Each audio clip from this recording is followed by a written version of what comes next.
Alright, here's the James River Armory BM59 Ital model with the clip guide installed. What do I think about the James River Armory BM59 receivers? These are the new billet-made receivers, and they're supposed to be stronger and a little more in spec than the previous cast ones. I checked it alongside about 4 other receivers, and the lines all look really good. They all look USGI. There's not any milling marks or anything to say on it. It's actually, that's one thing that makes it stand out from the USGI receivers, is that it's finished a lot nicer than especially the Wartime or the Winchesters.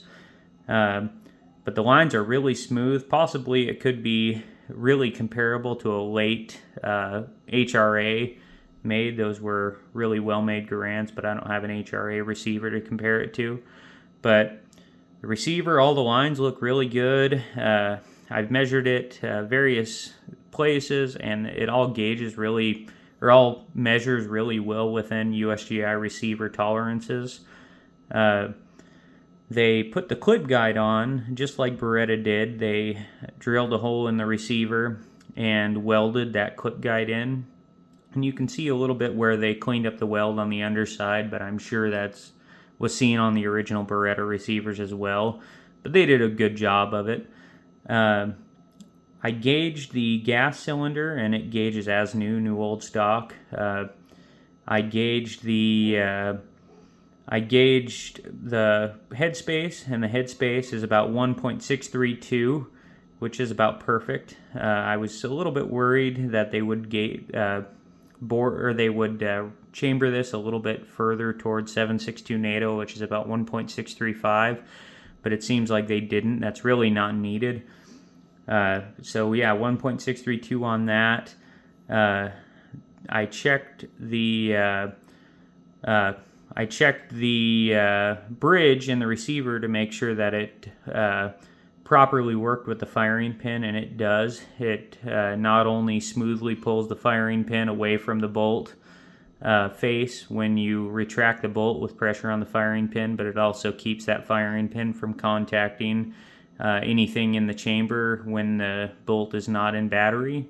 So that works perfect. The rear sight, it works perfect. The elevation clicks are positive. The windage drifts both all the way to the left, all the way to the right.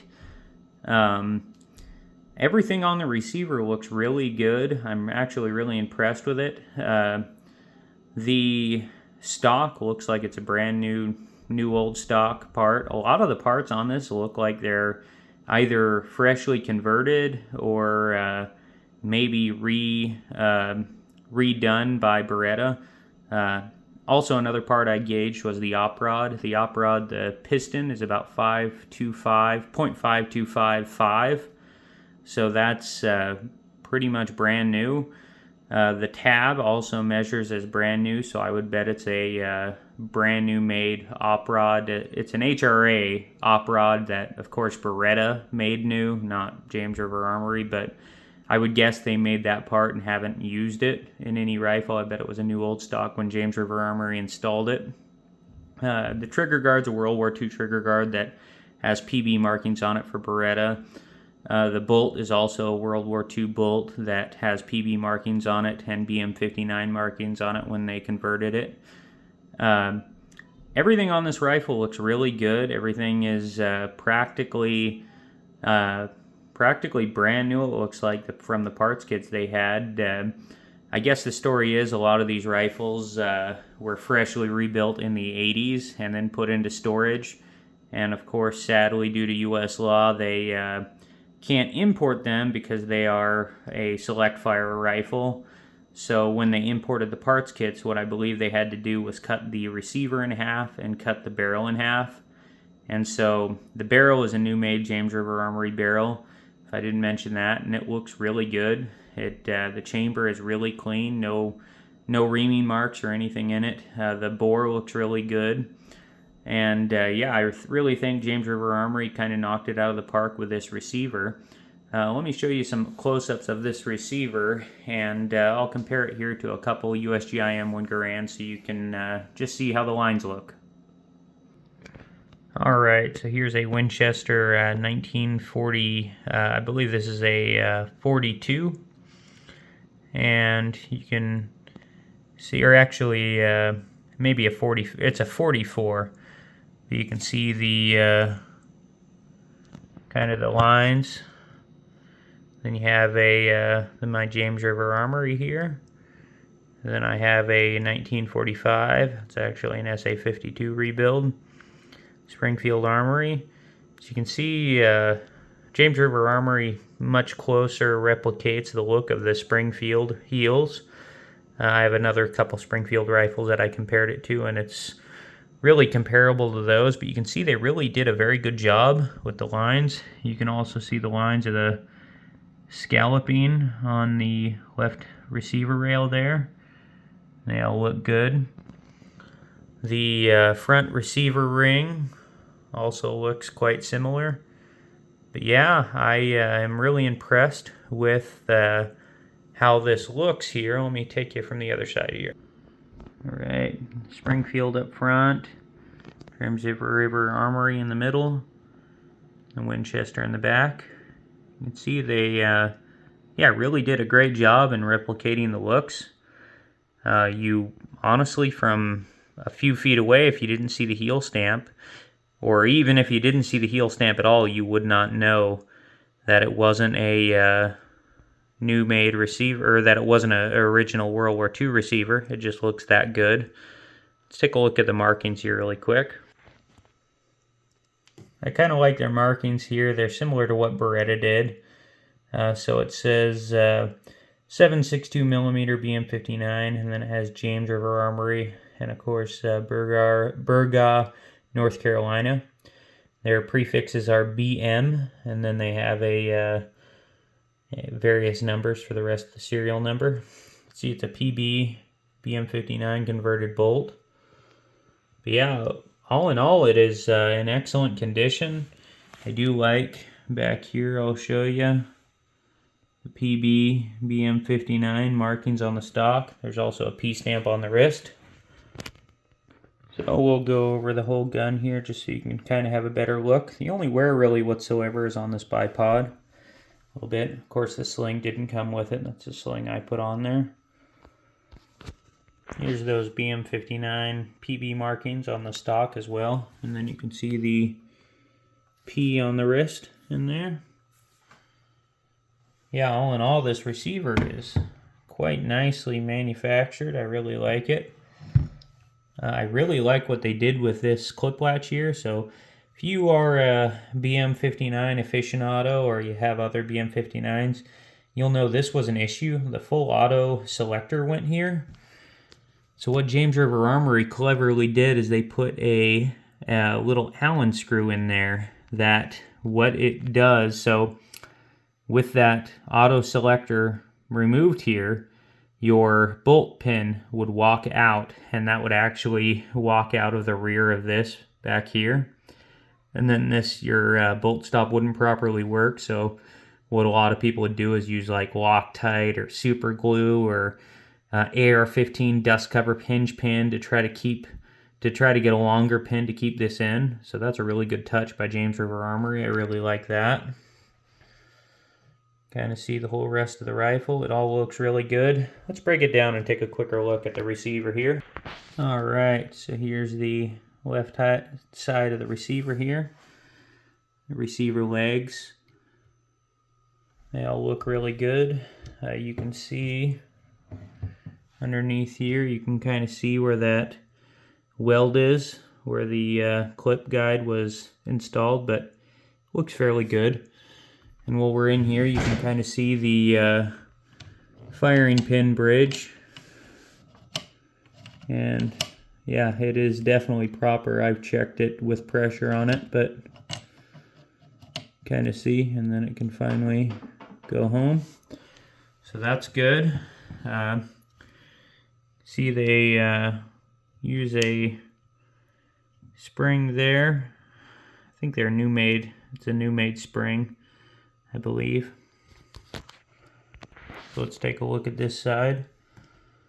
One thing I will note that I did notice as a difference is you see this hole here. It's a bit thinner in that portion than it is a USGI receiver. What it appears like to me is they tapered this a little bit sharper than the USGI receivers. So that's just a little bit steeper taper from here to here. And double check your fitment in the stock, because that can cause poor fitment issues, especially in the BM59, because the BM59 only one of these, since they're milled out for an auto sear device here, the stock only bears on the rear, on the lower of I believe this side lug here. So you want to check that to make sure that that's bearing on your stock. You don't really want to be taking all the recoil on your trigger guard. And yeah, the receiver looks really good. Let's test that clip latch out and wrap this video up here. I will mention magazine fitment is a bit tight on these. You can kind of see a little bit where it's rubbing on the phosphate. And I have 3 magazines. They all fit in there, so I don't think this thing will be really mag picky, but it certainly is a little bit tighter than this old pre-band BM59 receivers. So let's take a look at that clip guide now. Fine. Alright, so here I have a, this is a SMI. It's actually an Italian-made stripper clip, so it's quite fitting. Let's see what it does here. See, that's the issue I've been running into. This bolt stop or this clip guide, I don't know if this clip guide is a little bit too far back possibly, or maybe the bolt stop is a little bit wore, but the bolt doesn't come all the way back, or far enough back. It comes far enough back to feed from the magazine just fine, so it's not a function issue, but watch, you'll see that drop in there when I pull the bolt back. So that's something that you'll have to keep in mind. I'm not sure if maybe that's this specific one. Hold on a second here. I have a few of these. Here's another Italian-made one. But they all seem to do the same thing. They just stop right there, and you just got to pull the bolt back just a little bit, and then it'll fall into place. So let me show you another thing here. So as you can see, that bolt, it's just a little bit nosed past the clip guide there. Now, of the pre-band BM59s that I've seen, they will feed from a stripper clip without having to pull that bolt back. So I'm not sure. That could be maybe if I switched out bolt catches, maybe it would hold it back a little bit further. It is a consideration because you do pay extra for these clip guides, and I do think they really look good. I think, you know, this kind of side view where you see that clip guide on the receiver, it looks the part. It makes it a little more true BM59, but it is a little disappointing that the stripper clips, that you have to pull the op rod a little bit further back. And certainly doable. I mean, it's not like you're going to be reloading stripper clips in battle or anything, but it would have been a nice touch if they, considering you pay the extra for this clip guide, if they would work with stripper clips from without having to pull that bolt back like the pre-bands. But that's kind of a minor nitpick. Possibly maybe this one from James River Armory maybe is just a little bit off, or like I said, maybe that bolt stop is keeping it from doing that. But all in all, would I recommend you buying one of these? I think I would. They are really cool. If you don't have a BM59 and you're a Garand collector, this is kind of the ultimate evolution of the BM59. These James River Armory seem to be functionally really well built. The receiver seems to be really well done. The only issue I've noted is those receiver legs are tapered a little bit. They have a little more taper than the USGI receiver legs, so check your stock fit. And the clip guide on this one doesn't like to accept the stripper clip unless you pull the op rod back a little bit further. But other than that, I'm really impressed, and I actually spoke to Mark, the owner of James River Armory, when I ordered this. I called him up.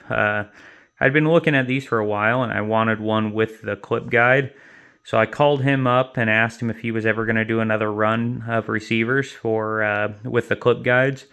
And in fact, he had a couple there, and he was willing to build me one. And so I did that, and he built it really fast and shipped it out really fast. It was within a couple days of me talking to him. It was built and shipped.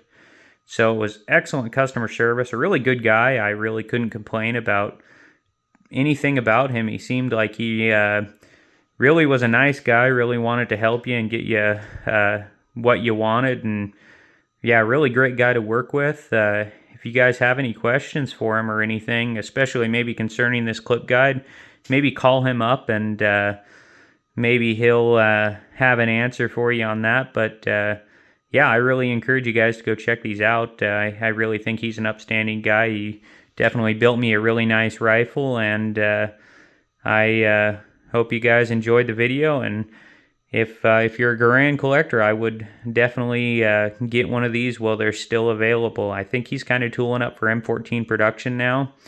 So if you want an M14 receiver by him, he's actually doing a 750 receiver run for, I think it's M14 BR for him. And so you have to be a member there, but you can become a member. And their national match, they say NM on the receiver. It's kind of a special edition. So if you maybe the BM59 isn't your thing, I'd check out those M14 receivers. Those look pretty nice, and I would get one of these while they're still available. Thank you. Have a good day.